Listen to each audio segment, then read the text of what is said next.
This video is brought to you by BetUS Sportsbook and Casino. What's good, folks? Welcome to another edition of the Cover One Film Room, the show that gives you the hows and the whys behind both the good and the bad of the Buffalo Bills. I am one of your two hosts, Anthony Prohaska, joined as always by Erik Turner. And Erik, just going to rename this show the Joe Andresson Film Room, and that's all that matters when it comes to the Buffalo Bills. But no, we have some more game film to break down. We have another game in the books for the Buffalo Bills, a much more encouraging performance from the team in week 2 in the preseason against the Pittsburgh Steelers, especially from a defensive perspective. And yeah, kind of setting the table really going forward, as we don't expect to see a lot of the starters heading into week 3 against the Carolina Panthers, which is the finale for the Bills in the preseason. And then we're setting things up and setting the table for, I knew it. I was waiting for that first comment to say Buffalo Joe. No, super early. There was somebody commented that on Disguised Coverage last night at like 2 hours before the show started. So Buffalo Joe is large and in effect here. Taking over Buffalo. Yeah, he There's is no doubt. 100% I love it. take it over. Yeah, how you feeling? How's it going? Good, man. I'm glad you started with setting the table with Buffalo Joe Andresson, because his play on the defensive side of the ball really did set the table, set the tone for the type of game that the Bills were going to play, not just on defense, but on offense too. I thought while it was, one of those low scoring type games, I thought they brought a different mentality, physicality, and tone in this game on both sides of the field, especially when you're comparing it relative to that week 1 game against the Chicago Bears. We saw a lot more fire in their guts in this game. And like you said, it started off, it was led by Joe Andresson, the depth of linebacker, hometown boy. Man, what a story he's been. Yeah, even just how they played. And again, I think he was a microcosm of how they were playing in that game. I even think to the fourth down stop where in the low red zone, where they run that little gap exchange, Fields keeps it on the RPO bubble, and it's a good play by Andreesson. It's a good play by Ingram. But the one that really gets me, the finishing shot for that play is Fields being tackled, and there's 9 Buffalo Bills defenders around him as he's going down. Like, it was just even the plays where Andreesson would shoot and kind of miss a tackle or get a broken tackle. Someone was there to clean it up. And then there was another two defenders to hit that person who was cleaning up that hit. Like, there was just a 100% mentality shift in week 2 versus week 1. And even that's awesome from Ben. Thank you very much for that. We appreciate that, Ben. Especially because it's the foundation of the brand. That's awesome. Even the offensive side of the ball, right? DiNucci goes in, doesn't really know the playbook. So all they do is basically come out and literally just run duo and mid zone over and over, and they just keep churning it. They're digging guys. Like the wide receivers are digging out safeties. The tight ends are blocking edges. Like, good, sound, fundamental work up front. The running backs are, falling forward and moving through contact with good vision. It was just a good physical performance. I know it wasn't the sexiest, being, a 9-3 game and not a lot of passing, but just a really good physical, intense performance from the Bills, which we got, again, kind of expected given how poor they were in that department in week 1 from an intensity standpoint, from a sense of urgency standpoint. We kind of figured things would change a little bit, especially with how Sean McDermott spoke after week 1 and what his expectations are for how this team plays from a play style and philosophy standpoint. Right. Yeah, they did a great job at the point of attack, at the line of scrimmage, whether you're talking defending the run on defense, led by Joe Andresson, some of the starters up front, or the offensive side of the ball and the offensive line. I thought the different combinations that we saw, regardless of who was in there, they did, like you said, they ran the ball a lot.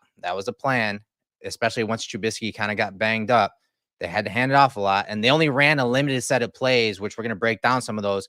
And I think when we're talking playmakers, which we're going to do in this episode, Playmakers and Heartbreakers, we're going to start off on the offensive side of the ball with the Heartbreakers, and a guy that stood out with the Playmakers. I'm sorry.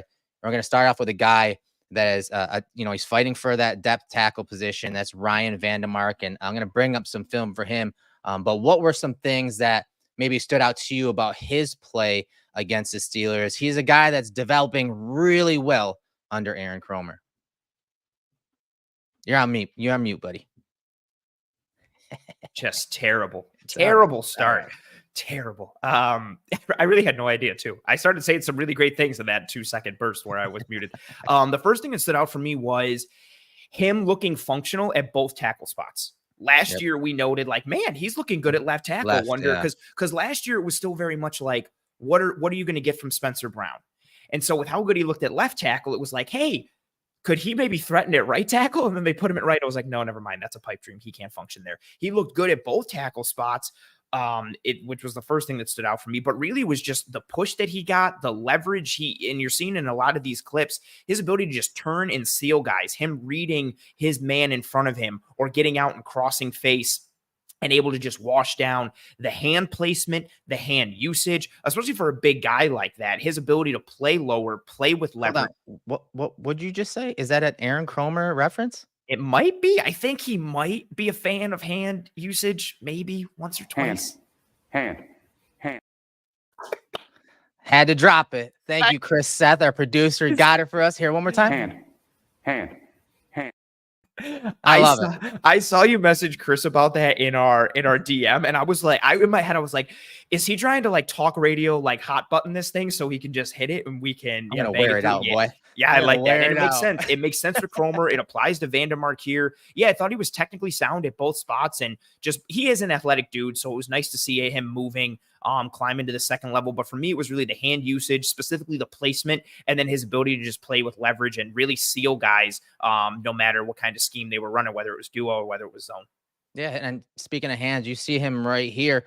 Look at how he's punching that near shoulder to help out the backside tight end here. Punching him, getting that leverage for that tight end. So the tight end can, lose ground to gain ground, and he can work to that play side. That is such a minor detail on the backside of a zone run, but it is so important on these type of runs, because then you see that cutback and he gets north and south. Gore does there behind Demark. I thought he was great with his hand technique, as you said, as Aaron Cromer teaches, his grip and hand usage, not just in the run game, but also in the pass game, were phenomenal. The way he stayed connected, you saw it on that last play where, he's working that combination block in the low red zone here. Watch him work the combination block right there. He stays connected as he's working vertically, and you see him just working that combination to the second level. He stayed connected on those combo blocks and timed it so well. And then there were just plays where he finished. You saw him drop a guy to the ground there. You see a nice little snatch trap on that play, inviting that rusher up the field. I thought he did a great job. And, we know Spencer Brown. We've worked with Spencer Brown. We understand the type of contract that he's likely going to command.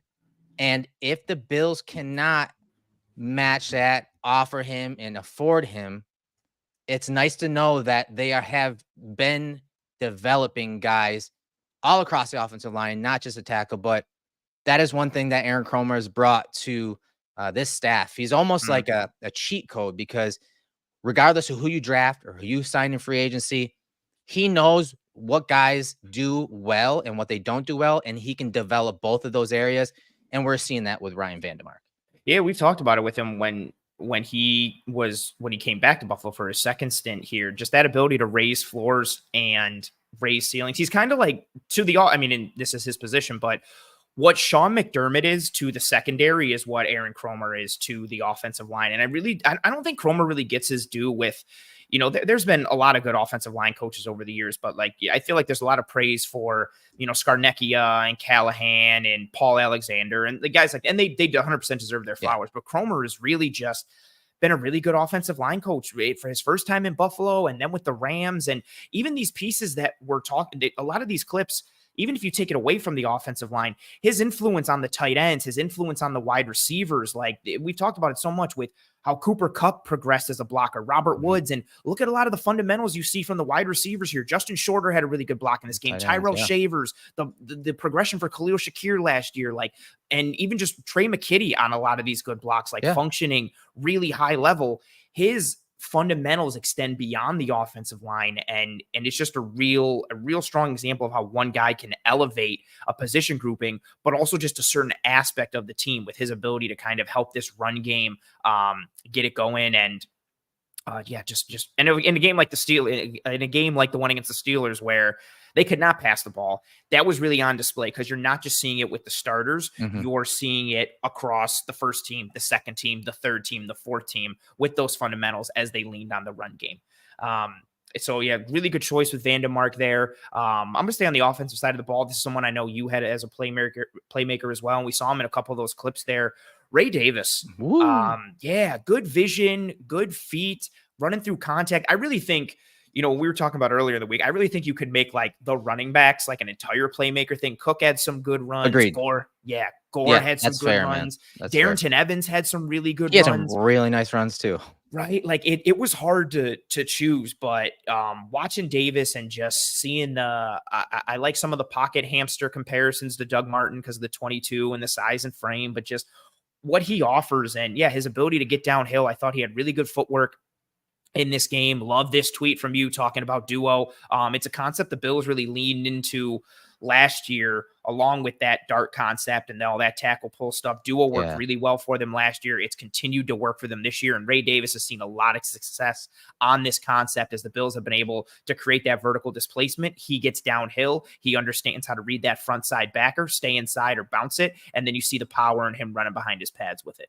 Right. And we're going to get to some of him in these, kind of runs from the Steelers game overall. But I want to go big picture stuff and then work to the play from Ray Davis in these concepts. So overall in the preseason, the Bills have ran duo 21 times, which is the most in the NFL through preseason. That's more of a man concept.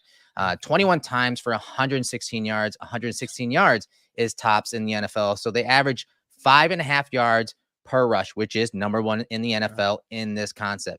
They were also number 3 in yards before contact per rush. So that's more of like an indicative of how the offensive line is blocking before the running back gets hit. And they were one of the best teams last year too in yards before contact for the running backs as well. So that's a good sign. And so again, that's just in this man or duo concept. And then 4th in yards after contact per rush in duo. And so we'll get to Ray Davis and what he brings. And I think, what you saw in this game is his ability to be physical and finish, as we'll show in the film. But I started with this because duo is something that Cromer loves to run. We know that they struggled with it a little bit against the Bears last week. But overall, this preseason, you can see they made a concerted effort to run this play and run different personnel groupings and looks and players through there so they can evaluate, because this is a base concept for them. And so I think Aaron Cromer, who we were just talking about, is probably going to be pretty happy with this type of production, especially this Steelers game when the defense knew what was coming. And so now if we zone in on Ray Davis, he's rushed 9 times for 55 yards. That's 6.1 yards per rush on these duo run calls. Again, we're going to break those down in a second. But the best part about it was he was able to do that on offense from shotgun and from under center. And that's when you can become very dangerous, because some of the duo looks from under center are pretty obvious. You always see the safety get pointed out by the quarterback. So they bring Shavers in, or they'll bring another wide receiver in. They'll remember Gabe Davis will come in and block to account for that down safety. It's really obvious. But when you're running it from gun, it can look different and the angles are different. And Ray Davis, whether they were under center or in gun, as we'll show in this concept duo, 9 times for 55 yards. When the defense knows it's coming, that's effective running. And that's the type of compliment that he's going to bring, to James Cook. He's more of a square runner. He, is decisive. He does have some quickness to get outside, but when you put him in between the tackles and run these type of power downhill type runs where you're getting that, vertical displacement, he adds a nice little element and complement to James Cook. Yeah, he really had a lot of success in the game in general, but especially on that concept, like you said. And we saw similar work for Gore with duo and Darrington Evans. And then it's funny, you talk about it. Like every time I'd see that receiver come in, and I'd just be like, okay, here comes duo again. And then every once in a while, I'd be like, no, here's like a weak side zone, and then it'd be like duo. And the key piece too, like you mentioned, I love like being able to get to it from gun and from under center, but then also how it manifests differently based out of each of those. Like they run, we showed a lot of those duo clips in the previous batch from Twitter. And then here's one where it manifests differently. And I noticed it a lot with 57 when he was in more kind of like that 2-eye on the inside shoulder of the right guard. It kind of, obviously it's a different front to the front side of the run there on the previous reps that we saw. A lot of it was like front side 3 tech, and it changes how the offensive line performed, but they were still able to make it work. There was less double teams, more individual one-on-one, man-on-man blocking in this type of instance with that front side 2-eye that you highlighted, but we still saw effectiveness. Like, look at, and I love Shavers on this one, just absolutely burying his man off the edge, but you're not seeing these double teams. This is a one-on-one for Collins and a one-on-one for Andresson climbing and Clapp and Vandermark and McKitty, and they all win.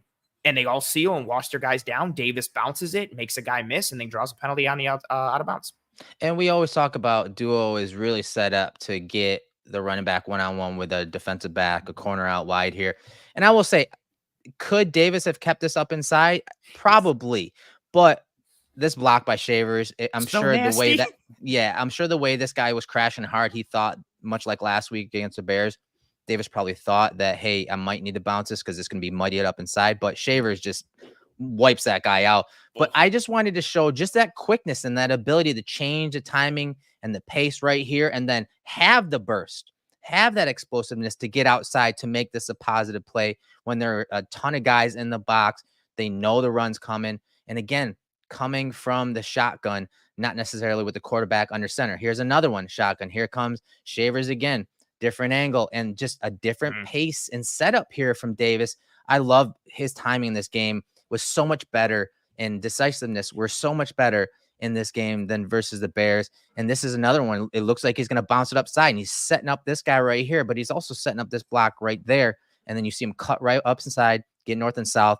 Something that I just love watching when he runs a ball, his decisiveness and ability to get north and south with his shoulders square and get positive yards. Yeah, it was nice to see him, work this game, and a lot of it, being the offensive line, getting some displacement this game versus Chicago last week. Davis not being the fastest type of dude, he needs to get going a little bit. And so if he's getting hit behind the line of scrimmage, that's not a recipe for success for him, for any running back in general, but especially with a kind of his style. And you have his track highlighted there. This one is just a really nice cut. You see him with that jump cut to get 42 to commit to that outside gap, to get 93 to put his head in that outside gap to help Trey McKitty block a little bit. And then he hits that jump cut, plants off that right foot, and gets north and south. Just a really good job of understanding who the free unblocked defenders are, how to set them up and make them miss, while also putting his blockers in an advantageous position and still managing to churn out a good amount of yards. Yeah, and I know this guy is coming from depth, and he does make the tackle over here, but once again, setting up your blocks, like you said, setting up McKitty to make this block. Just watch how this little jump cut here before he gets north and south, how that changes the leverage and mindset of this defender right here of the Steelers.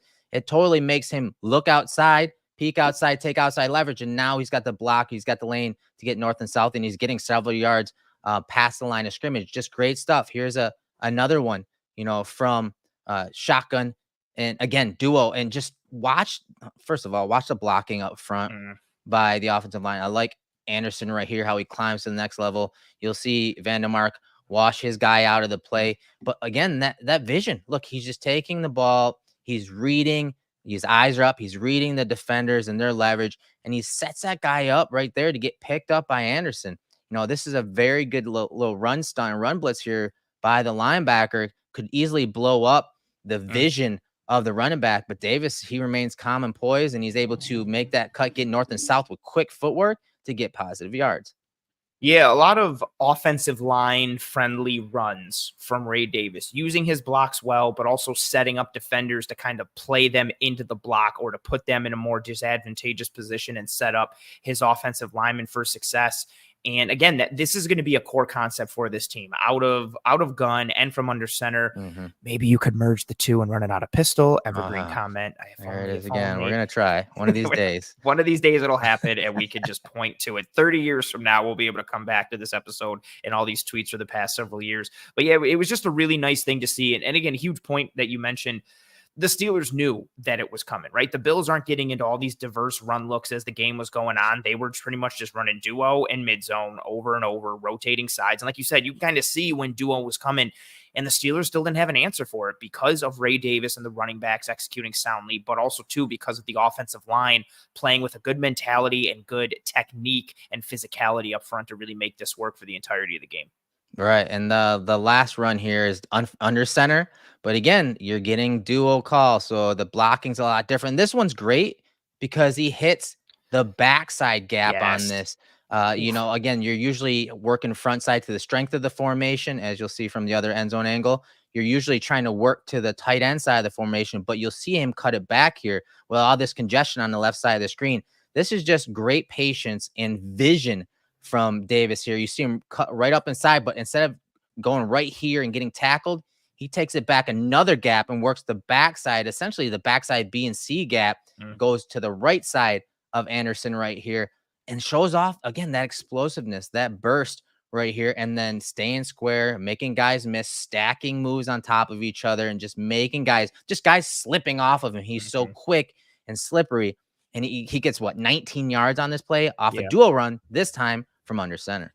You know, your vision and your feet are really working when you're able to hit backside on duo, which again, like you said, is a concept that mainly works front side. Just everything kind of clicking for him. Also, like Ryan Vandermark's work on the backside on right tackle. I know 48 kind of takes a real outside route, but you get that nice extension and lean, and then just chops the arm right down and buries him right to the ground, which is beautiful. A nice little snatch trap there from Vandermark. And then again, like the broken tackle piece, like he chains this move together. 74 from the Steelers gets an arm on him as Davis gets through that first level and starts to break. 74 right here, boom, gets a piece on him. Or piece of him. Davis breaks that and it changes his gait, and he manages to chain that together with a move to then shake the post safety and get by him clean. Like, that's just good adjustment in the moment. That's good balance. And again, good vision, good feet. That's a really nice move in the moment when you're getting through the first and second level and breaking a tackle, to be able to have the awareness to pick up that next defender and then to have the physical ability to kind of resituate yourself and shake him and then continue to get more yards. This was just a really quality run from Ray Davis. Yeah, just great vision. And something I left out earlier is look at his eyes. He's looking over here. Again, this is usually hitting front side here, or even bouncing like we saw before. But look at him use his eyes and the pace that he's running right there. You see him just kind of short, choppy steps, trying to get a read on this defender and where he's going to go, and eventually just explodes. You see how decisive he is? By the time he hits the line of scrimmage, almost a yard behind the line of scrimmage, boom, he's out the back door of that run. Just fun stuff from him. And like I said, I think he's going to be a fantastic compliment to James Cook, especially on these dual runs, whether they're under gun or center, because again, he's going to add a different element to the run game and running between the tackles and adding that physicality and adding that, that contact balance, things that James Cook doesn't necessarily, isn't elite in. I think Davis has some of those, compliments that will make defenses have to attack him differently, because Cook's more times than not going to use, quickness and speed to get to the edge. Davis has a little bit of that and some power behind those pads, and he runs really strong and he finishes a lot better than Cook does. And then you take that skill set and you add in his ability to function out of the backfield as a pass catcher in the actual route distribution, or his ability to check release and find space and everything he can do. The run game struggled last week against Chicago, so he didn't have a lot of great runs, but he had a couple real positive plays in the pass game, including a real nice toe tap on the sideline from a throw from, I think, Shell. Just a good all-around back, and like you said, like a really nice compliment. And the thing I'm going to keep coming back to, I don't know what's going to happen with James Cook, if he gets a second contract or not, but Ray Davis's overall skill set and the baseline that he sets gives you a nice dude to have as your guy. If you do let James Cook go, you have a nice guy to start with, and then he's got a skill set that you can complement with another guy. You could go with a pure speed guy. You could go with a bigger power guy or more of a pure runner. You have a lot of opportunities. Yeah, he adds a lot of that pass game stuff that Cook does, but also, as you said, some of that stuff in the run game and the complement there. So another weapon that we know the Bills are going to use, just even as basic and vanilla as the offense was this week against the Steelers, and even last week against the Bears, some of the stuff in this game, and we may even be covering one of them.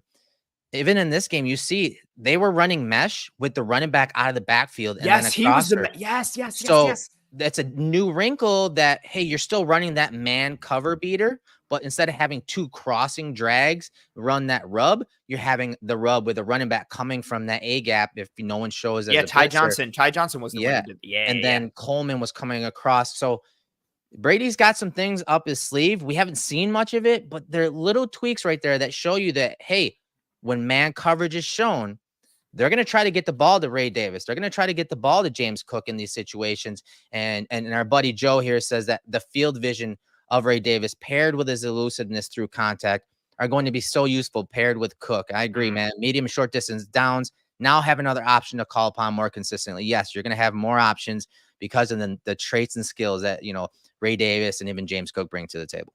And then, like you said, you've got an offensive coordinator and play caller and designer who's able to feature the running backs like that. That's a great call with, we showed the 1 touchdown last year where they ran that mesh traffic concept to Cook. But this time you're just getting him like it's not the traffic. It's just regular mesh. You have the higher drag and the lower drag is being run by that running back. Just another little wrinkle and piece there.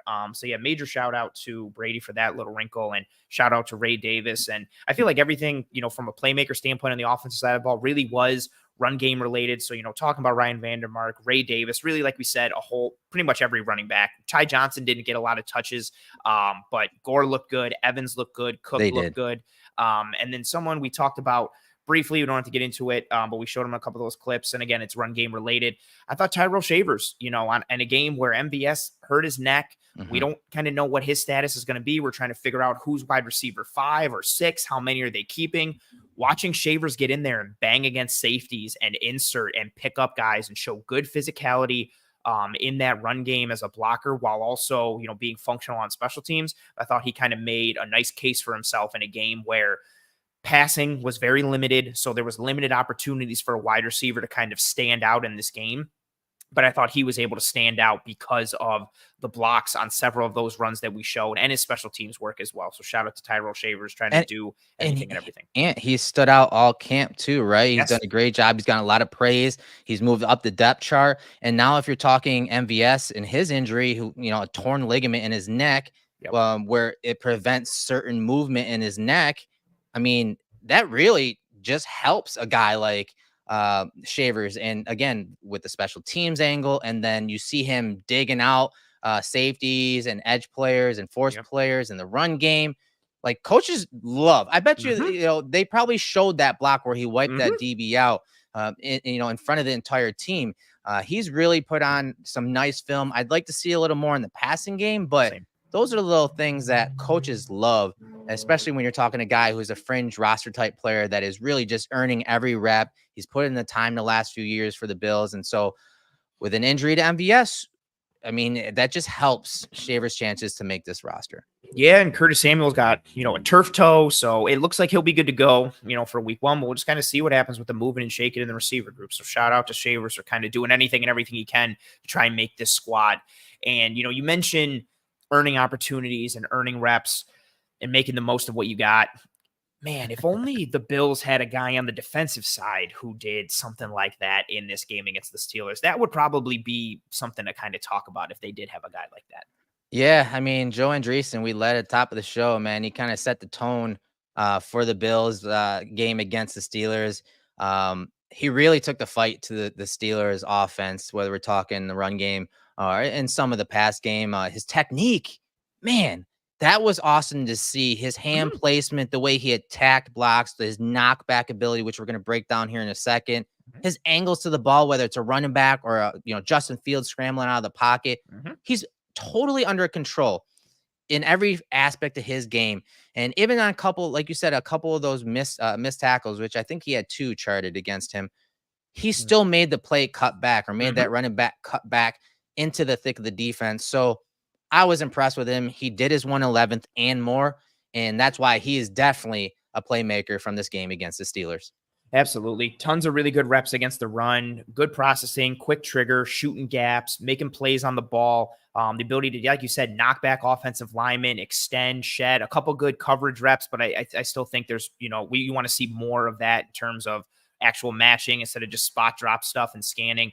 And like too, like even when he kind of made a mistake, it was an aggressive mistake that kind of gummed up the works for the Steelers offense. So just a really strong performance from him. And this was early in the game. This one set the tone and tempo, I think, not just for him, but really for the defense in this game, as he just comes downhill and just cracks the guard, extends, keeps his inside arm free, and makes a play. Yeah, and this is pretty much the starting offensive line for the Steelers, right? Daniels here is a pretty good. He's a good guard, legit. He's a good guard, there. and he's pretty powerful base too. And this is what you don't expect for the sub 6'1", 240-pound linebacker, is the fact that he has this type of knockback ability. And I love how he attacks this play with his hands and that power. You see it drive the offensive lineman back to disengage. But again, he's still leveraging his gap here, but his eyes are inside. So, the leverage of his body and knockback ability really force this cutback. And then you see him and Ed Oliver from the backside chase this play down to make the tackle. Love I was surprised with this part of his game, the knockback ability and the hand technique to create that knockback and to play and reset the line of scrimmage, in favor of the Bills against the Steelers. Yeah, same. Just like that level of power coming from that speed, like almost like a speed to power rush. Like he legitimately knocks Daniels back, and he doesn't surprise him. Like Daniels is working towards him. He sees him coming the whole way, and Andreesson legitimately knocks him backwards and resets the line, like you said, but then also keeping his head and shoulder like in that outside gap, like in that B gap, but then also being able to shed and come back underneath into the A to make a play on the ball, because he's reading the running back's track as he's playing with that physicality, was really nice. And I love that you mentioned the Ed Oliver piece, like just fighting through that cutoff, like doesn't get reached, doesn't get cut. Like it's just like, oh, that's a cute little shoulder bump from you. Let me put you down to the ground. Keep working from the backside. You have Daquan working over the top of Zach Frazier. Good run fit early to start this game that, again, I think set the tone for the defense and was really highlighted by the play that Andreesson made here. All right. And here's that play you were talking about earlier, 4th and 2, zone read play, with, again, Justin Fields at quarterback. And this was a nice read. The second time at this point in the game, this was the second time they saw this zone read. The first time Andreesson kind of got hooked by the slot blocker. This time he stays under that block and, again, just plays fast and physical to the ball. Does a great job of tracking the quarterback here. So you see a little feather right here, surfed down the line of scrimmage by the D end. And honestly, I think Fields on 4th and 2, this is generally a give read on 4th and 2, but it's Justin Fields. You're in that low red zone area of the field. I expect him to keep this too. Josh, he would have done the same thing. He's actually done it a bunch of times. Yeah, I have no problem with Justin Fields being like, I'm faster than pretty much everyone. Oh, you're a defensive end? Cool. I'm going to beat you to the corner. I'm good. The problem is from the all 22 angle, he's got a wide receiver in the slot running a screen and he's open. Yes. But again, he's tucked it already. He's not looking to throw it here. The triple option was there for a touchdown, but he doesn't throw it. But I just love the angle. Again, the angle by Andreesson, and then some of that quickness. As good as he was against the run, I do think he has issues changing directions. He's not an agile linebacker. I think he's a little tight-hipped. But when we're talking linear speed and linear athleticism, you see him get on this horse right here to track Fields down. So I think he just takes really good angles of the ball. And when you're talking the technical aspect of the linebacker position, he's got those core foundations down. You see it here, and that's why he's able to slow down Justin Fields, and him and his teammates make that tackle. Yeah, and he's extremely athletic. And if you look at his RAS score, he's got a lot of good explosion metrics that speak to that straight line speed aspect of you, like a good 40, a good 10-yard split, a good vertical, a good broad, a good shuttle, and then just a moderate three cone and a moderate 20-yard split. But that 3 cone, you can kind of see it there, right? Like you kind of see him like, oop, oop, oop. It takes a little bit to stop that power that he generated. Exactly. And that's reflected in that kind of 3-cone score. And but if you're talking, like you said, like that linear, just get downhill or take an angle and either close somebody down or cut them off, you see it play out regularly for him. And yeah, like you said, this was nice. Like I like Klein surfing down, Andreesson replaces him, takes that angle. And it, like you said, there's not really much to drill home more for Andreesson. It's a great play. I also really like what Jamarcus Ingram does on this play, playing through the outside shoulder of 81 on that tight end. He kind of strings that, right? Yes. He strings out Fields and then also, like you said, contains him and boxes him in, helps force that cutback, into Andreesson. And again, like we talked about earlier, look at the finishing picture for the defense and how many defenders are in this screen, just rallying, getting a hit on field, swarming him, almost like, like a pack of wolves on like raw meat, just getting after him. Really, really nice to see from Andreesson, and then a couple of the other guys on defense as well. Yeah, his key and diagnose skills, his processing versus the run are phenomenal, especially and I think we have another play, the zone run play where he reads those blocks, those combinations so quickly that he can shoot gaps and make tackle for losses. But you also saw that key and diagnose skills and processing on the screen here early in the game as well, where he's able to string out Warren and bring down Warren in open field, which is not easy. But no, this, Anthony, appears to be man coverage. You see the safety coming down here as I outlined in the breakdown, but as that motion comes across the screen, you have Taron Johnson following him. It appears to be man coverage, and that's important because basically anyone that comes outside here, a running back, a tight end across the formation, that first wide receiver or running back coming across the formation, it becomes Andreesson's guy. And so with this action by Warren right here, he becomes Andreesson's guy, and you can see him squeeze the line of scrimmage again, take the contact and fight to Daniels once again, but does a great job of knockback right there. And you see him immediately transition that outside hand, keeps that left hand free. So you get the knockback with both hands. Then you see him stack with the right, keep that outside free, and then run the feet down the line of scrimmage. Don't lose ground and bring down the talented running back out in the open field. Jaylen Warren is legitimately one of like the more underrated players in football. Everybody like talks about Najee Harris, usually not in a positive way for the Steelers, but Jaylen Warren's got juice, he's got burst, he's got power to his game. So making a play on him in the open field, in space, one-on-one, not easy. And so that's great. And like you said, like him processing it, I think it shows on this play. You can see him start to come downhill and he's pacing this a little bit.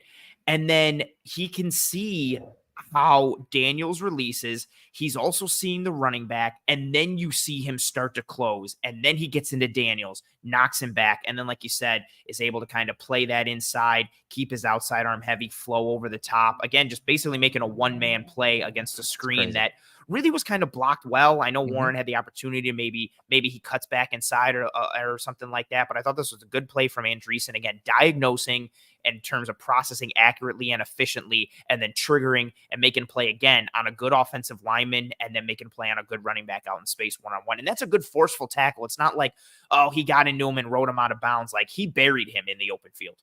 Right. And the Steelers, they ran a lot of zone, and you're going to see this tackle for loss by Andreesson. And once again, just watch how quickly he processes this play. You see him creeping down towards the line of scrimmage.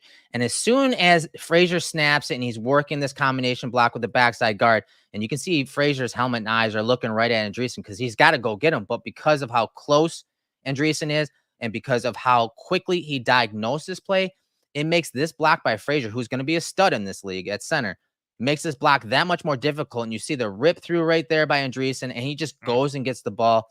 Kudos to Solomon setting the edge there and containing the play. But once again, great diagnosis and trigger on the ball in the run game by Andreesson. He shoots the gap so fast. And like you said, like Zach Frazier's a high quality dude. I would have had no problem if the Bills took Zach Frazier like at the end of round 1 or at the top of round 2 once they traded back. Like he's a good physical center. He had a good debut for the Steelers last week, but Andreesson shoots that gap so fast. Frazier doesn't have time to get more of his body in front of him. So all he's able to get is a shoulder and an arm. And like you said, Andreesson just runs right through it. I love the dip and the bend leading into the rip. Like he can tell what's going to happen. He's not coming through this gap high. He's not giving Frazier the opportunity to knock him off course or hurt his momentum or his path. He gets low. He matches that height and leverage of Frazier and then gets low, dips and bends and powers right through that inside arm of Frazier. And then again, closes down, makes the tackle. And again, huge shout out to Javon Solomon on this play, setting the edge against a really good blocking tight end in Darnell Washington. It's kind of what he's known for from his time at Georgia and even here. Just the hand usage from Solomon on that play, the physicality, making Patterson have to take that inside track, which fed into Andreesson. So a really nice job from Solomon on that in conjunction and in tandem with Andreesson shooting the gap. And that's something, that play right there, I think really was indicative of Andreesson on the night on those zone runs, just shooting and either making the tackle or forcing the cutback to allow Dorian Williams to make the tackle or someone from the backside to make the tackle. And that type of play is really valuable for a defense because he's either making the play or he's setting someone else up to make the play. And then you're kind of like a force multiplier as a player, which is huge at the linebacker position. Yeah. And another playmaker in my book, and I think we both agree, is Greg Rousseau. Primed to have a big season in the game against the Steelers. We saw him play both ends, right end and left end. He used his length to win first touch a bunch in the run and the pass game.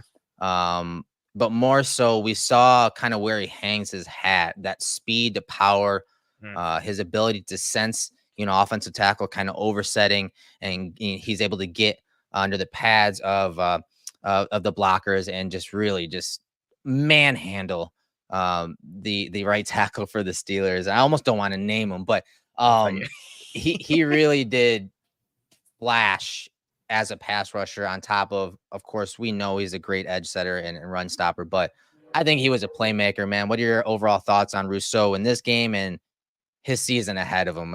What we're expecting from him. It's a big year for him in terms of his development, in terms of his contract, and kind of going forward and what happens. And it was just really nice to see in this game the pass rush ability and the dominance in terms of being a pass rusher, because we know what he is as a run defender, which is one of the best run defending defensive linemen in the league, not just like defending edges. Like, he is tremendous against the run, understanding leverage and how to use his hands and length. And because he's so long and smart, he's able to like two gap almost with ease, because he could just stick one of his tree trunk arms into another gap and bring somebody down like he did on the first play against Chicago.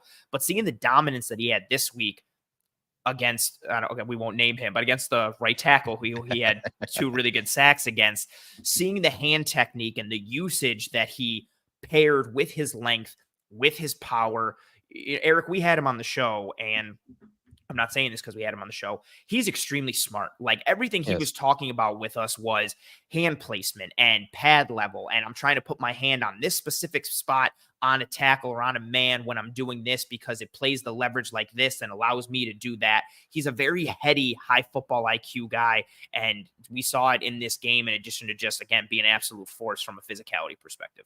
And we saw it on this play too, Russell Wilson under center, running play action.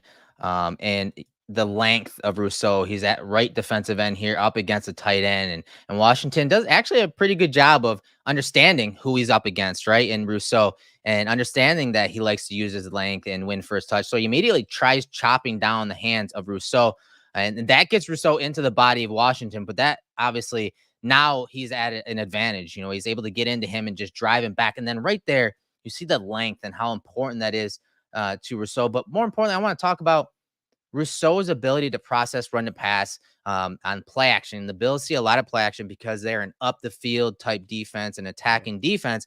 And last year, Greg Rousseau, when we're talking run to pass processing and play action pass, he generated a pressure 21.2% of the time when play action was executed. That was the third highest in the NFL at defensive line altogether among DNs and D tackles, according to True Media. And then you can see why that is. He uses that length. He uses that power. He's compressing the pocket. And then right here, look at his arm. Like, that length matters, whether you're talking winning first touch, but also at the finishing point. Him and his teammates meet at Russell Wilson for the sack.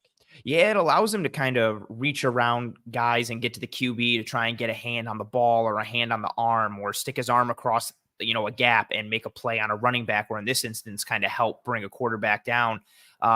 And you hit everything on this one. The one thing I really want to point out too is once he gets into the body of Washington, look how he gets lower than him, and that helps him drive Washington back. And granted, Washington's a tall dude too, but for Rousseau to be able to be the low man ever is going to be a problem for somebody. And then he gets into Washington, and you highlighted his track. He pries open that inside shoulder and then just flattens. He's able to go right down that line and almost beeline it right to Russell Wilson. And that takes understanding too, right, Ant? He understands that Russell Wilson is going to be under pressure and that he's probably going to step up into the pocket. So he understands he needs to work that line to the quarterback through the inside shoulder. So he pries that open, right, and then works down the line as Russell Wilson steps up in the pocket. Yes, very good sense of where the quarterback is going to be in the pocket and what his drop is. When we had Shaq Lawson on the show, he talked about, I don't know if that happened in this game because it's a preseason game, but he talked about what on a normal game week on Tuesdays or Wednesdays, they're already putting in and studying quarterback drops and throw points in terms of where they're trying to get home to and understanding their angles and their pass rush lanes. So that was really nice to see for Rousseau. And God, these next couple are just going to be so brutal. I feel so bad for he who must not be named at right tackle. Just a rough day, man. And here's another one where he once again, he kind of pries open the shoulder of the tackle right here. This time it's the outside shoulder, but look at the hand usage The wrist and control. control, right? That first touch, and then look at that left hand and how he just grabs the wrist of the right tackle. And even with the chip coming or apparent chip coming, I'll say that's a horrible chip. I'm so disappointed in Najee He's more Harris like getting out of the way. I don't know if he was actually supposed to chip or help or whatever, but he's pretty much trying to get out of the way. But either way, Rousseau pried open that outside shoulder on this play. And once again, understands where Wilson's setting up in the pocket. And he's taking the tightest, quickest line to the quarterback. He's able to disrupt this pass. Unfortunately for him, the pass is thrown by Wilson. But once again, understanding the depth of the quarterback, where the quarterback's setting up in the pocket, and the quickest line is straight through the offensive lineman. He did that several times against the Steelers. This is so pretty. And for me, it's the timing. When he establishes that touch with his right arm, his inside arm on the shoulder pad and on the chest of the right tackle, it's at the same time he's grabbing that wrist. That type of precision, that type of technicality, pairing that with the length and strength and power that he has, that's where you can really start to see those glimpses and those views of, man, this guy could really be a dominant, like, pass rusher, but a complete player as well, to have that ability to knock a dude back and then also control the wrist at the same time. Absolutely beautiful. And then here we get another pry open, except this time it's happening on the inside. And this is, again, a nice piece to see, right? You have the ability to go through somebody or put a little move on and open them up and go inside. Just a nice variability from him in this game. Right. You saw him use that outside power move here. Here's more of like a starter bull, power move. And so I asked him, like, after watching these, I asked him, I go, dude, did you see something prior to the game that led you to believe that you could just win with straight up power and just bullying this guy? And he said what I noticed with him on film is he would turn his shoulders to, basically perpendicular to the line of scrimmage and go out and meet the guy. Like you saw it on this last play. Look at how he immediately turns those shoulders and he's almost open already. He said once that tackle did that, he understood that he could go to a power move because that guy would be in a disadvantageous position and just go right through him. And I know there's been talk after this game that the right tackle may have had an injury and that's why he didn't really use his length or his natural and physical skills. But the understanding, as you said, that Rousseau had of how the pass set would be executed by the right tackle and how he could take advantage of that, whether that was prior to the game or from drive to drive in the game. Either way, he exploited it, and he did it several times for obviously big production as a pass rusher. You know what's funny is you saw something very similar on the inside move from Javon Solomon later in this game against that same right tackle. He gets, like you said, like on perpendicular and horizontally turns almost completely, and Solomon puts his hand underneath It was like a hump move, right? He puts he puts it up under the guy's almost like his armpit and then flat into the quarterback, right? Exactly. He pries him open on the inside because because the right tackle, I'm so close to saying his name, because the right tackle puts himself in that same position where he's almost turned completely to his man. And that's not a position you want to be in. So good job from Groot, again, kind of knowing what's up heading into the game, but then being able to execute in game.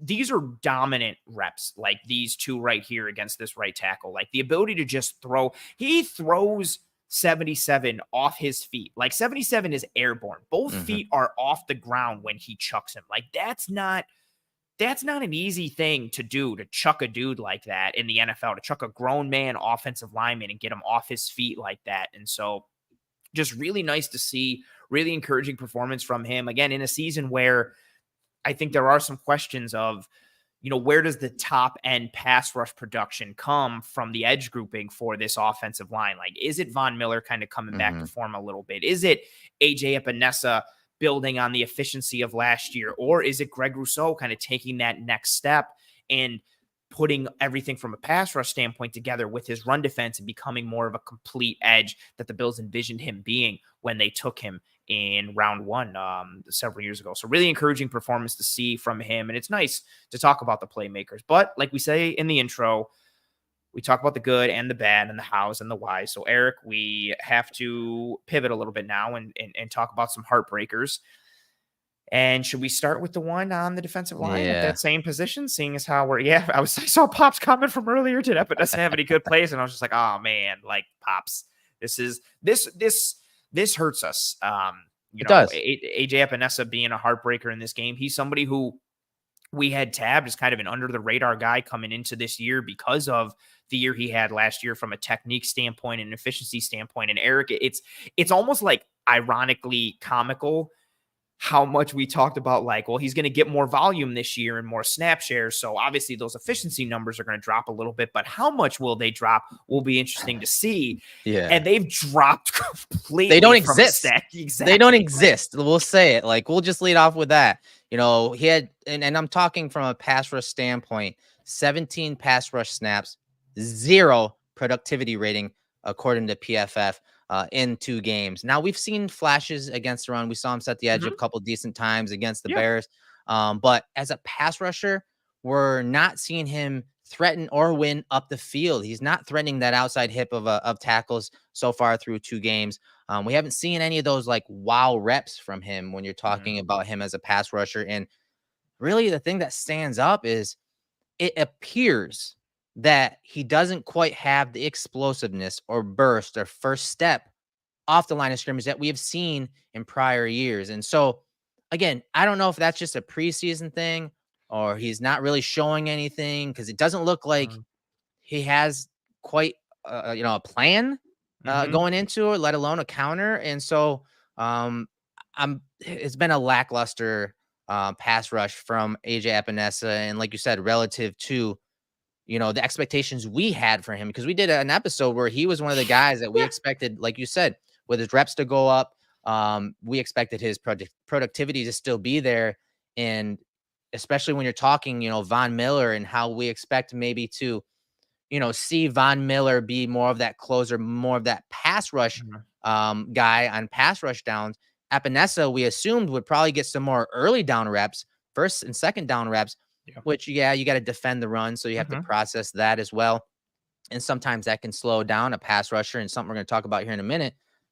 Man, relative to our expectations so far this year, no production as a pass rusher is worrisome. Am I totally concerned? No, but it is worrisome for a guy that we saw and said for many years that his get off and his explosiveness were really what his foundation and where he hung his hat. When you're talking how he changed from that big defensive end coming out to the lighter, quicker guy off the ball. Yeah, and I'm glad that you said that. I wanted to pull up. I found this earlier today. I wanted to show it. So again, this is a tweet from 2022 referencing the season in 2021, but fastest pass rush get off measured in the time to cross the line of scrimmage in 2021.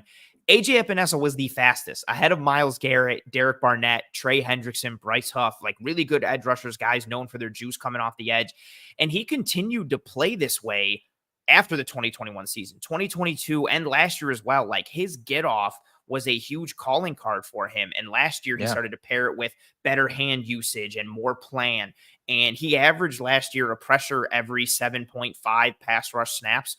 So to see him with nothing on the board, like, no, I think he's credited with 1 tackle, so not even really raw stats, nothing from an advanced metric standpoint. Like you said, though, it's not all bad. He had a couple good run defense reps against some tight ends against the Bears, setting the edge, displacing guys and resetting the line of scrimmage and helping make some plays. But yeah, for a guy who had a really good get off last year, and I'm glad one of your screenshots here is that game against the Eagles, because he had a really good game against Jordan Mailata. But this is a good point, because I went back and watched the Philly tape to see kind of what he was doing differently. And I didn't have time to go through everything more, but I noticed he's a big 4-point stance guy and how he kind of slingshots himself out. And so I love this point from you talking about his stances, and maybe that's impacting him a little bit, in addition to more responsibilities because he's playing on first and second down and the whole larger conversation like we're talking about. Yeah, and the thing I sent him a message, but it was only like an hour and a half before we recorded because I want to know, Hey, what the hell's did wrong with you? did you gain a little weight? Like maybe you added some muscle mass, maybe you got a little bigger because you're expecting a bigger role on early downs to have Vaughn as a closer. Like those are the questions that entered my mind initially. But the next thing I went to was, okay, if a guy I perceive is not getting out of his stance and doesn't have the same explosiveness out of his stance, you usually start with the stance. And so Mhm, I went back and quickly looked, a couple hours before the show. So I didn't get to do a deep dive to see, hey, is he more productive in this stance versus this stance? I mm, don't know yet. I'm still gonna chart that stuff. But as you can see in this tweet, I lead with, there are different stances that defensive linemen will be in depending on formations or if there's a tight end in front of a defensive end. If there's a running back in the backfield, there are different ways that you want your defensive lineman to mhm, approach mhm, the oncoming formation and play because different mhm, things can happen, different blocks can happen. And so mhm, I called this his speed stance. He kind of has his left foot up, up from the right defensive end position. His right foot's not far behind it. It looks like a guy that's running right out, a 100-meter dash right mhm, out of the blocks, right? It's the speed stance. That's what I called it. And he used this a lot last year on those obvious pass rush downs, a lot of third down usage, which makes sense. Again, you're not really worrying about having to defend the run or process run the pass. You're able to just, explode. And to me, it looked like he had a mhm, really good get off and his pads were lower coming out of the blocks when you saw this. And these are two clips or pictures from obviously, I think his best pass rush as a Buffalo Bill against the Jags, where he strip sacks, mm, mhm, Lawrence there. And then, like you said, the one against Mailata, probably his best game overall as mm, a pass rusher in a Bills uniform. And so you can see these stances here, again, primarily used on those pass rush downs. Now, he did sprinkle it in on first and second downs from time to time, but primarily it was a later down type stance. And but then I mhm, went and I saw like on early downs, he used mm. this stance where let me bring it up a little bigger. Yeah, The that left inside foot's foot is back, significantly deeper. right? Yeah. And so the right foot's leading. And to me, this kind of makes sense. Again, different formations, different looks, different Mm, downs. You're mhm, expecting maybe a run more than likely than a pass. mhm, When he comes out of the stance, you're going to see him a little bit more open. So the one on the left here is him with like the last clip where his right foot is further up the field, right? So you're mhm, seeing right here, I'll bring it back. So you see that right foot is up, left foot back. And so when mhm, he does that stance coming out of the box, you see him a little more open towards the quarterback, towards the ball, the running back, all that, whether the quarterback's under center or in shotgun. Now the one on the right, look at him, man. It's like mhm, it's like those drills, man, where you're seeing that edge player, get out of the blocks. He's up the mm. field. He's not worrying about anything. He's kind of closed off. He's trying to threaten up the field. Again, I don't know if this is the reason that he's struggling with his explosiveness and burst. To me, again, maybe it's just a visual thing. It looks like he's more explosive and threatens more up the field when he's in that speed stance versus this base stance Mm, right here. I don't know, Anthony. It's something we're gonna have to track, but I found it interesting when you look at these numbers. In the preseason, again, he's had 17 pass rush snaps. One of them was from a 2-point stance, so I eliminated that one. So on mm, first and second down, you saw that base stance. So this stance right here with the right foot up, again, mm, worrying about run and pass on mhm, early downs. First and second down, he had 7 out of 8 of those snaps in that base stance. On third down, he had 5 out of 8 of those snaps in that base stance. And so you can see that speed stance is, again, to me, that's a hunter, right? You see a lot of teams around the league and a lot of players use those snaps where and stances where they're getting out of the blocks and just getting upfield and threatening the pinning the quarterback. ears back, the Yeah, man. proverbial. Yeah. I don't know. Again, this is something that we need to track, but I do find it interesting that on 12 of the 16 snaps and pass rush snaps by Epenesa, he used that base stance. So I wonder if he's Mm, trying to change something up on purpose or they're not showing it all that often. But either way, it's something to keep an eye on when we're talking stance, burst, explosiveness, but it's also something to keep an eye on when we're talking stance because stance does matter. We always talk about mhm. that, right? Stance matters. And so I want to get your thoughts on all this. I know I rambled on a bunch No, it's about great. this. This is a rabbit hole. I went down a rabbit hole right before the show. but I wasn't able to chart again which stance he had more production in. So that's something we're gonna chart behind the scenes. I love this point because we were talking offline before we went. Like, I had a chaotic 3 hours before the show started, so I have not been on Twitter. So I love this thread, and it just, you know what, you and I were talking earlier in the week when we were texting about kind of this episode, like Playmakers and Heartbreakers, and the verbiage I used was he just looks, his pass rush snaps look dull coming off the edge. Like, he doesn't have that bite or that juice. And my head went into similar spots. Like, okay, maybe is he a little heavier this year? Is he changing how he's playing because he has to be more run responsible because of how much he's going to see and what he's seeing on first and second downs? And is that changing, in terms of technique and what he's doing, but also responsibility? Is it a mental thing? So I love the stance kind of idea for him here because he just doesn't look right. And you get a lot of comments from that. I was seeing it in the chat last night on the show. I saw it on Twitter today. Fans just being like, he doesn't look like himself. He doesn't look right. Kind of what's going on. And I think exploring any and every avenue makes sense. And starting with the stance is a great point because a good get off is tied to a good stance and or a stance that puts you in the position to succeed for what you're about to do. And honestly, it probably doesn't get talked enough for fans. Like, your stance is extremely important. I never studied this for him. I've studied it for like Josh and shotgun, how he changed the right and left foot. I've never studied it for defensive linemen. I know it exists, depending on, again, the formations and stuff. And you see sometimes the Bills DNs are in 2-point stances so they can see a crack block coming. There are different strategies behind it, but I never studied it with Epenesa. It's something obviously I'm going to track now in most of the defensive ends.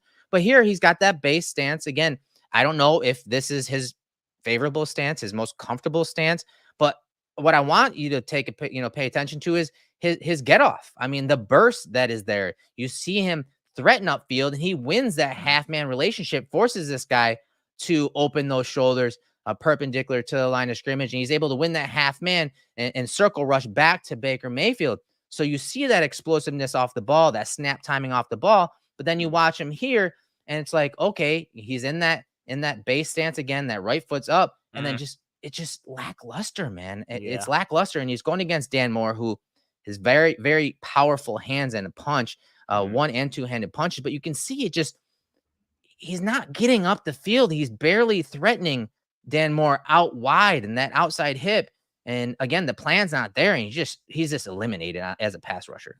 Yeah, as soon as he gets punched, he's done. It's over because there's no juice, there's no momentum generation. He gets upfield and just basically kind of hesitates. He's almost standing straight up. He just gives his chest, and as soon as he gets punched, it's done. And and the previous rep, like you said, he's winning that half man, and he's threatening Tristan Wirfs, who is one of the best offensive linemen in all of football. And which look is at the crazy, get off, dude. Like, look at the get off on this play. It's crazy. We talked about it all the time, like that, the way he gets out of the blocks, and we showed that tweet from Seth Walder a couple years ago. Like, it's not just like, oh, he looks quick off the line. He was the fastest in 2021. And that wasn't like, oh, okay, well, that was 3 years ago. That continued in 2022 and 2023. It's one of his signature. If you talk about, well, how did AJ Epenesa win last year? It was get off and hand usage. And like, there's another one too. You're just seeing him come off the right side of our screen here again against Dan Moore.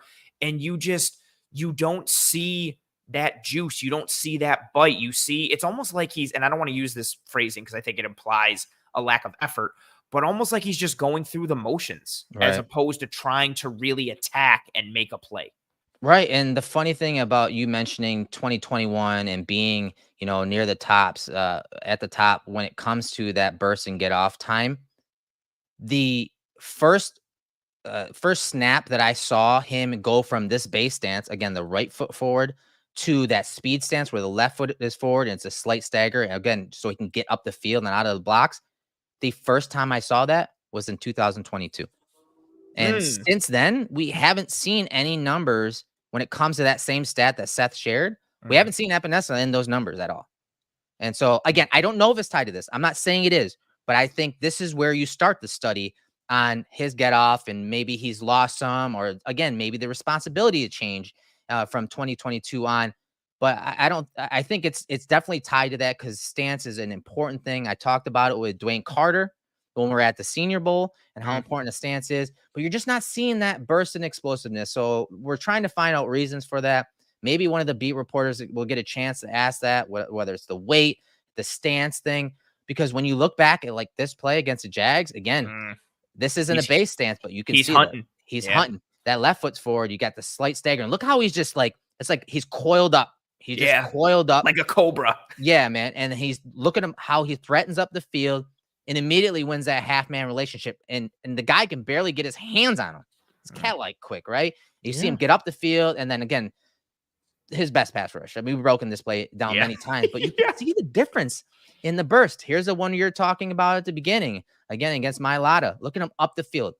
Look at him up the field. Look at the stance. Speed stance. Ready, ready to go. Ears pinned back. Threatens inside, gets outside, beats the hands, and then gets a piece of Jalen Hurts. We just haven't seen this in the preseason. Again, it's a preseason. Maybe they're holding back some of the moves and some of the plan with him and, the stance stuff. But right now, I've just been very disappointed so far in the preseason with AJ Epenesa.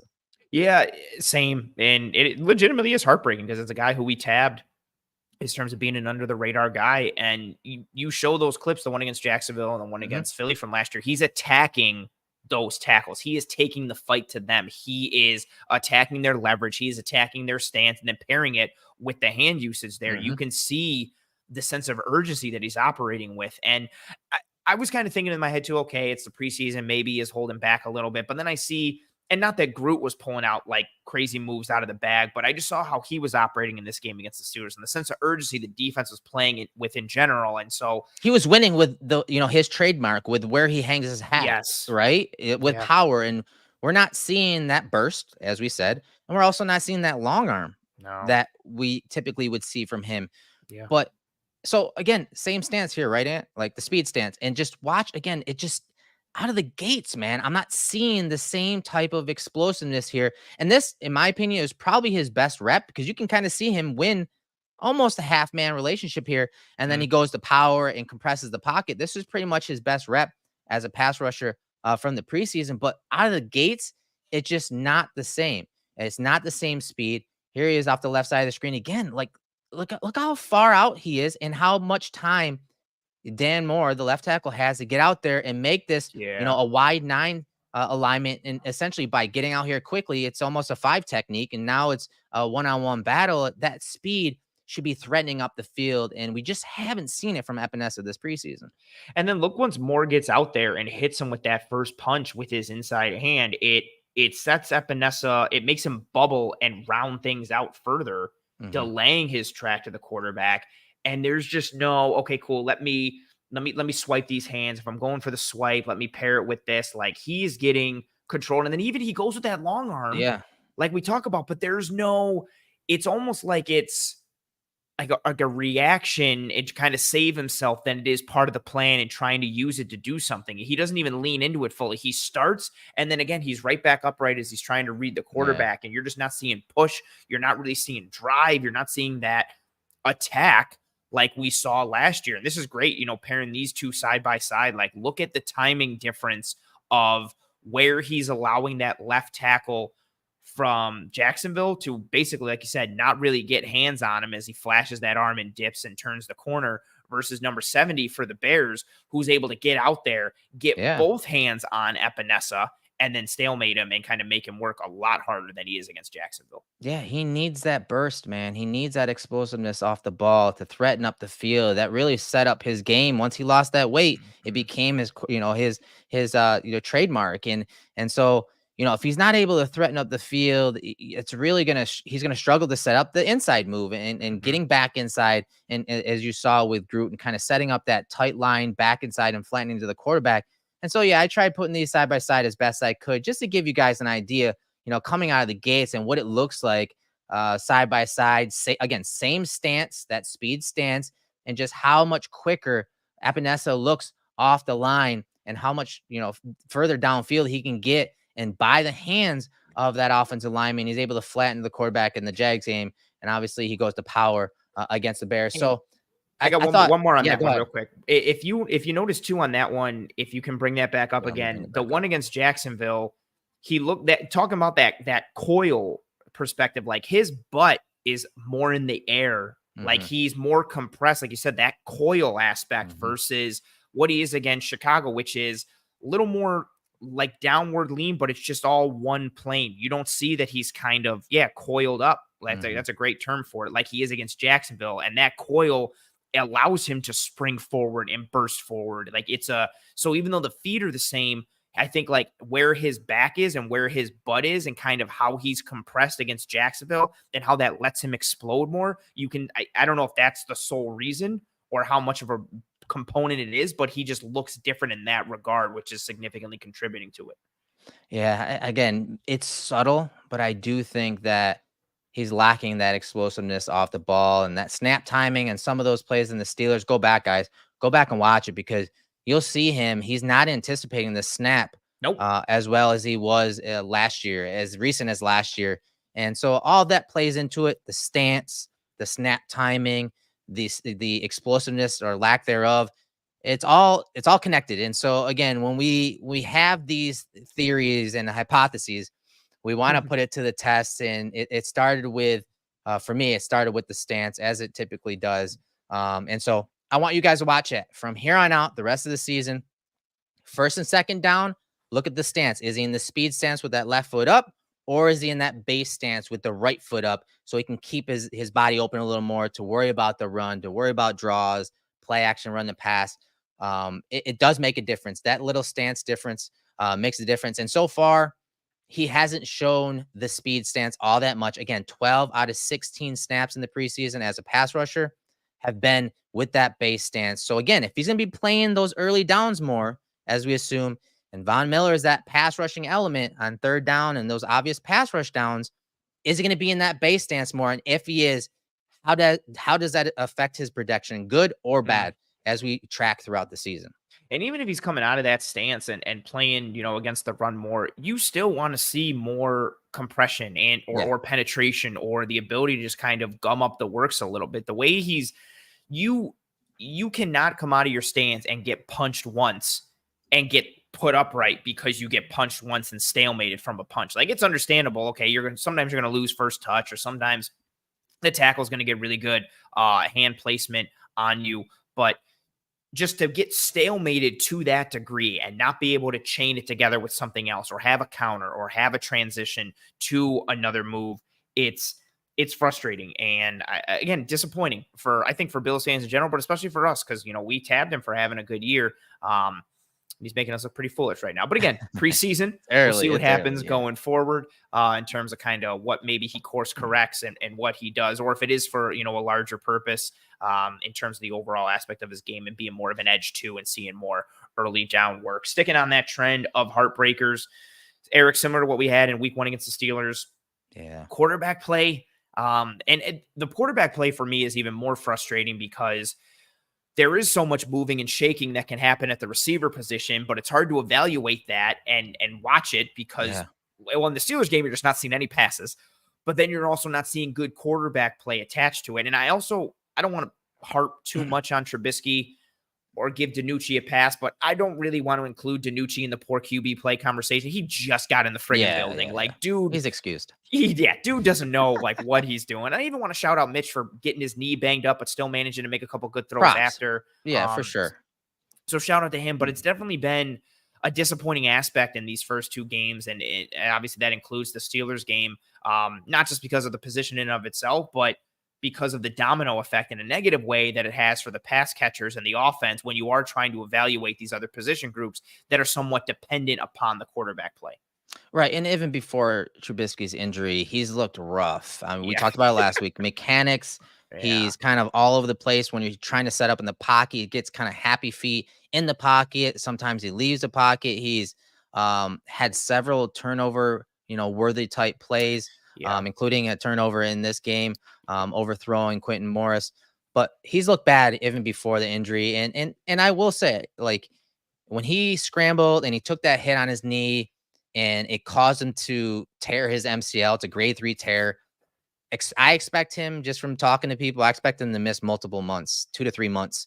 And you saw footage of him at practice, with that leg sleeve on, barely bending his knee. I expect him to be out multiple months. And even with that said, even before that, it was still worrisome the way he was playing. And so Yeah. you have Danucci. The Bills went out and signed also Anthony Brown, kind of a high variance quarterback, kind of an athletic guy, can run around, do some things, and escape the pocket. QB2 is worrisome now. QB2 is worrisome because, as I said, I expect Trubisky to miss multiple weeks. I think they technically listed him week to week, but grade 3 MCL tear is pretty major. Yeah. And so I do wonder if Bean is looking to make a move, whether that's a trade or signing a more capable QB2. I don't feel comfortable with Danucci or Brown being quarterback 2 with this team. And everyone says, well, if Josh goes down, he gets injured, the season's over. Yeah. GMs don't think that way. Yeah. And they shouldn't. They put this team together. Yes, Josh is the identity of this Bills offense, as we always say. Yeah. But there's still a team behind him. And if Josh is to miss games, hopefully he doesn't, knock on wood. I would say major jinx. Yeah. No. I'm not comfortable with the quarterbacks that they currently have in their QB room. No, same for me. And I like that you mentioned that point, because I understand the notion of, well, if Josh goes down, the season is lost, or if Josh misses games, so on and so forth.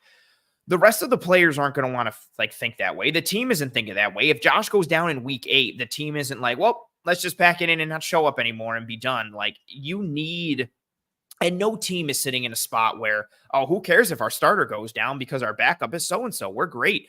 No, like, no team is thinking that way or in a spot like that, but you need to have a functional backup. Yeah. And from a functional backup standpoint, I'm just talking somebody who can get through his progressions, who can hit the throws. You're not expecting somebody to come in and play like Josh Allen. Right. No, but you need somebody to kind of navigate and who can operate. I think a really good example, and I hate to pull it, Mahomes goes down in that game against the Jags in the playoffs a couple years ago. Chad Henne comes in, just kind of keeps things on schedule, hits the guys he's supposed to, makes his reads. You just need somebody to kind of, again, run the show for you. And you're not going to have that high ceiling and that unicorn, alien, mutant style that Josh Allen has, right. But you need somebody to be functional. You need somebody who can kind of make you play here and there, or at the very least, not be a vulnerability. And that's what the Bills have had in Trubisky. Unfortunately, this preseason, even when he's been healthy, he's somebody that's hurting them more than he's helping. There's more deficiencies than there are kind of mitigation plays or strength plays that are happening. And it's problematic in and of itself, but also what it leads to. And because it's going to be tough come regular season, if they need to put a backup in, teams aren't going to be like, cool, just run duo down our throat for 2.5 quarters and we'll just sit here and take it and everything will be fine. No, like you need to be able to pivot. And again, it's going to be tough to have someone mitigate the loss of Josh Allen, but you need kind of some of that functionality. You pulled up this comment here. Yeah, there's a couple comments I want to bring up real quick. I was going to say, so this was, as we started to wind down a little bit, we wanted to hit a couple things. This was a heartbreaking moment for me, this Keon Coleman drop that I feel like I wanted to mention, but also figured we could talk about. So good on Harris for mentioning it. So Harris has a lot of people talking about Keon's drop this week. Have you seen anything about his run blocking? So Erik, we can talk about the run blocking. Also can talk about the drop, which I didn't realize would be such a, we've talked about this before. That was polarizing. Yeah. So I don't, until I've gotten through the film, I stay away from everything sports, like football related, because I don't want to see anybody break down a play or break down a something. I don't want to know anybody's thoughts. And so I didn't get through the offense until Monday. And I posted that clip, and then I saw just the chaos that had been happening on Sunday and Monday of it's not a drop. It's not his fault. This is bad for him. Just, how polarizing and intense the conversation was. I did not see that coming, which is unfortunate for him and for us a little bit. But let's talk about that drop. And then, if you've seen anything from his run blocking thus far. Yeah, real quick. I kept this simple. I do think it was a drop. He agreed that it was a drop. I thought he could have still caught that and avoided the hit just like he did by short arming it there. And again, I think when you're talking the overall picture between the Bears game and the Steelers game, as we said last week, this is the area of the field and situations that we wanted Keon to be maximized and used. And through 2 weeks in that area, he's been disappointing, and playing big in the red zone, at the catch point, hands. Was it the best throw? No. Mitch Trubisky, again, had a blown out MCL on that throw. And he hit Davison on the very next play after blowing out an MCL. You see him, limping. And then he made that, to me, look like a run pass tag. So they had a run called, but he had that slant called on the backside as a tagged route. Yeah. Where if he got a certain look, which he thought he did. And I think the run was ironically duo. It was a duo. It was duo. It was 100% duo. And so it wasn't the best throw. It was a little wobbly. But again, we're giving Keon the benefit of the doubt with where he wins. We that's what we've been talking about the entire offseason. We can't go back and say, well, he shouldn't have had that because of X. No, he should have had it. I like to keep it simple. I thought he should have had it. As far as a run blocker, I don't think they showed their hand a lot with Keon as a run blocker. You saw Shavers and those guys kind of execute those blocks on those duo runs. You saw Coleman. I think Coleman has 18 run blocks in the preseason through 2 games. None of them were the type of blocks that Shavers was they're just regular like stock blocks. You're outside kind of. Yeah, exactly. And away from the play, we saw him a couple times on some of the screens to Shakir. He's out there blocking, but I think Brady is keeping some of those looks and Cromer keeping those looks in his back pocket when we're talking the run game. I completely agree. Even just reading this question, like I had to go through in my head and I was like, I don't think there's anything noteworthy, positive or negative from a run blocking perspective. Right. And again, I think that's, Brady's kind of keeping things close to the vest. We're seeing, I know this is a term everybody hears in the preseason, but they're keeping everything vanilla and kind of generic with what they're doing. So if there are some kind of sexy run blocking things or leaning into that size and frame in the run game, you're not going to see it in the preseason. You'd see it come regular season. But yeah, that's a really good question. And I'm in lockstep with you on the throw. It's just, Trubisky could have put it more on his body, sure. But this is the calling card of what Keon Coleman, I think the upside is there for him to be like a high-end wide receiver too. Or if things really click, I think he could be like a wide receiver 1. But I think it could take like 3 years. Like he needs refinement and technique in his route running and his stem work and releases and all this kind of stuff. And that's fine because that can come along, right? And you've got Kincaid and Samuel and Shakir and all this. But the way that he's going to help this team now, Erik, like we talked about, is in the red zone. That was it. Yeah, like that's the main thing. We talked about like high leverage situations where you can lean into the size and frame, and maybe we'll see more, with packages and designs for him once the regular season comes. But this is just straight up, and the release wasn't even bad. He stabs outside and cuts inside. Nice. He created separation. He did create separation, which everyone's always concerned about. And I thought he short arms it and then puts his foot down and tucks to avoid the hit. He could have done all of that while also catching it, tucking it, and then absorbing that hit. And that is when you're not a separation guy and you're not a route running savant as a rookie. That's part of the package. Being a contested, that's going to be the window. Correct. Yeah, it's going to be right there. The guy's going to be waiting on you, especially zone coverages like the Bills see with quarterback Josh Allen back there. Those are going to be the type of the catches that we expect from him. Absolutely. And I think he has such a wide variance of outcomes. Like if you told me 4 years from now he was a wide receiver 1, I'd be like, a low tier wide receiver 1, I'd be like, okay. If you told me in 4 years he's out of the league or he's getting those 1-year deals because all these teams keep thinking like, I can tap into Keon Coleman, I can be the one to tap into him, I could buy that as well. And so it's just disappointing to see the thing that he should be able to hang his hat on not happen. Even in the Bears game, not great separation and great routes in the red zone from him. Jalen Johnson, who's a tremendous corner, undercuts him on one, and Keon makes a good breakup, and then maybe he gets held on the second. But yeah, just seeing him kind of floundering in the area of the field where he should be able to contribute as a rookie and provide real value to this team. Definitely disappointing. But to wrap this up, we're not worried about him. No. We're not worried about him. It's funny because we could post those clips and critique him and people immediately think, oh yeah, you guys are saying he's a bust. No. Oh, he's done. It's like, no one's saying that at all. We're just saying he should have caught the pass. That's the thing we do in the film room. And maybe people that make those comments on social media don't understand that, is that we can look at it in a microcosm of a single play and tie it to the grand scheme of things and still understand like, hey, he could have done better on this play, but in the grand scheme, I'm not worried. He's a young player. He's going to develop. He's going to learn from it. And he's going to make more of those plays than he does miss them. And so in the grand scheme of things, we're not worried about him. We get that with Josh. We get that with Josh Allen all the time. Real quick, all the time. We critique him and they're like, "Well, I guess Josh Allen sucks." Then and we're like, "We're not saying that. He's good, but he could have been better on this play. Like, we're just not going to not critique him." Like, right. And speaking of worries, before we wrap up here, Puka says, "I'm disappointed to hear Curtis Samuel has gotten turf toe. Dang it." I will say, from what I've heard and with guys I've spoken with, I think the team overplayed it a little bit. I don't think he technically has the turf toe to the degree that they're pushing it. I think he's gonna be fine by week 1. I think there's, from what I've been told, there's barely any type of like inflammation or issues that are gonna really hamper him or create an issue when we're talking week 1. Hashtag insiders. Yeah, and so that's what I'm hearing on Curtis Samuel. I think that's overplayed a little bit, but Trubisky, MVS, and even Quentin Morris, like those are some pretty serious injuries, and they're gonna affect the roster.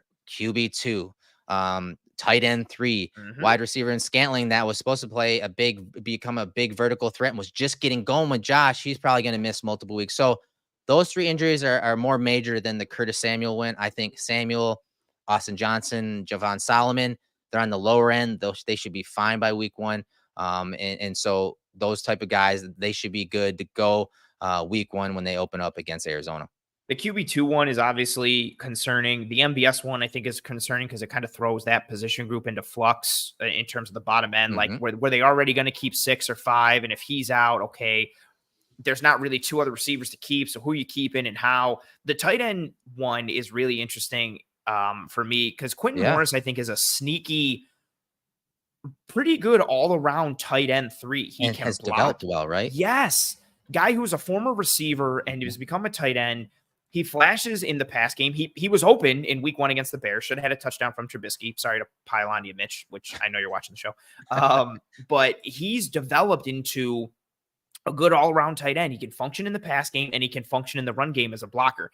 And that's awesome to have as a tight end 3 or as the tight end 2 if something happens to Knox and Kincaid. Now your options. Teams. Yes, in addition to the special teams role, which he's very good at. Now, if he's banged up, your tight end 3 is either Trey McKitty or Zach Davidson, and both of those guys are siloed. McKitty's a good blocker, not much in the pass game. Davidson's good in the pass game, willing in the run game, but not. He showed a couple flashes in the game against the Steelers, but he's not to the level even that Morris is, right? No, and so now you're looking at more of a siloed tight end 3, which is somewhat worrisome, but also I think provides an interesting talking point because if you have to pick Davidson or McKitty, what do they want that role to be? Do you want more pass pop? Do you want more run blocking aspect? How does Reggie Gilliam factor into that, into the decision making? And then you're factoring in the special teams aspect. So it forces the team to have to kind of answer all these annoying questions, which is unfortunate. Yeah, I think the Quentin Morris one is like a sneaky one that kind of sucks more than people think. Because he does provide value as that tight end 3 in a variety of looks. Like he'll spell Kincaid, he'll spell Knox, and he gives you versatility, maybe not to a top tier degree, but he gives you versatility. And then he has that role on special teams with what he's able to do. And you talked about the role that Morris played, whether if you look a lot of the crack tosses and runs on the perimeter last year, you're going to see Quentin Morris at the point of attack and with a right shoulder labral tear, bro. That's big. That's a big deal. You know, how can he catch the ball? How can he block with the arm just hanging there, shoulder just hanging there? If he goes down and falls on it, it's going to hurt like hell. And is he going to be if he running down there covering special teams? Like he's impacted. And I think that one's not being talked about enough because of how well the Bills are off with, Kincaid and Knox. But Quentin Morris, that's a pretty big hit if they're going to miss him for multiple games. If he's not able to just strap on a harness and play through it. If he has to have some type of surgery, that could be a pretty big hit and one that's sneaky that not many people are talking about. Yeah, absolutely in lockstep with you on that. Yeah, so that's it. Obviously, there's a ton of injuries with, and not to paint it too bad or anything, and no jinx here. A lot of them aren't too crazy. We're not talking about all these guys are out for the year, but it's all these. Now you have to play chess with the roster because all these guys are week to week and you're trying to figure out, okay, who's week to week, but is more like 4 or 5 weeks, who's week to week, but it's more like 1 to 2 or 2 to 3. And now you're trying to play chess and figure out who are we putting on IR? Who are we putting on the 53? Who can we try and get to the practice squad? And now we're managing all this call up scenario and all of that while you're trying to still put your team together. So, this week 3 game could be pretty interesting in terms of seeing who stakes their claim to any potential open spots. Do we see maybe any better quarterback play and some resulting better wide receiver play, and some guys make their claim to wide receiver 5 or wide receiver 6, and kind of how that plays out? So, it'll be really interesting going forward to monitor the injuries in addition to kind of watching things in general as we do here on the show and at the Brand. Erik, any final thoughts? Things you're watching for in the rest of this week, things you're watching for in the game, anything, or are you full speed ahead towards preparing for the Cardinals? What's on your mind as we start to kind of wrap this up this evening? I think after, again, with the injuries, starters not playing, I think the game plan is going to be maybe even more vanilla than we've seen in the first 2 games. I think, we're going to try to do the Playmakers and Heartbreakers again next week, but depending on how things go with the game plan and guys that are playing, the other option for us would be to basically give a Playmakers or Heartbreakers for the preseason altogether. And so, hopefully, again, the Bills come out unscathed without any major injuries, even to some of the depth players. But hopefully, we also get to see some excitement because we've been fiending for football. We've been fiending for film this entire offseason. Now we have it. Season's upon us, and we just want to get to the regular season week 1 against Arizona. Yeah, and I'm excited for that game. Arizona's a sneaky fun team with the kind of creativity they have defensively from a coverage structure standpoint, and their multiple tight end sets and how they run the ball. And then you got Marvin Harrison Jr. and our boy Michael Wilson, who's going into year 2. So it'll be a fun game in week 1, and hopefully the Bills get there as healthy as possible as they get through week 3 against Carolina and then manage things going forward.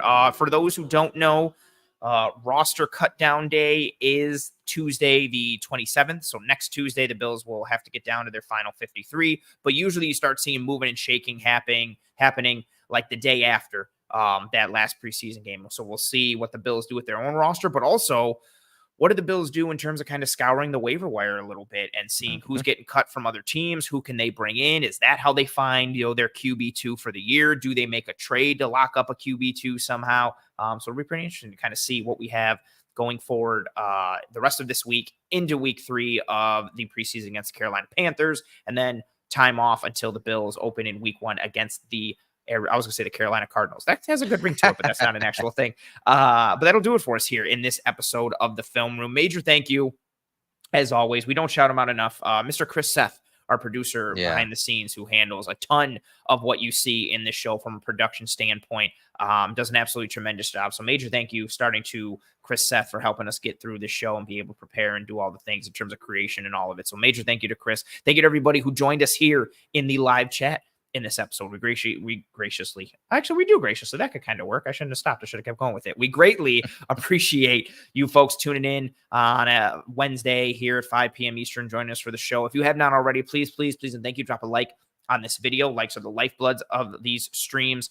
Lifeblood, not lifebloods. I'm falling apart here. So please, if you have not already, drop a like on this video. It goes a long way. Turn on notifications for the Cover One Film Room playlist.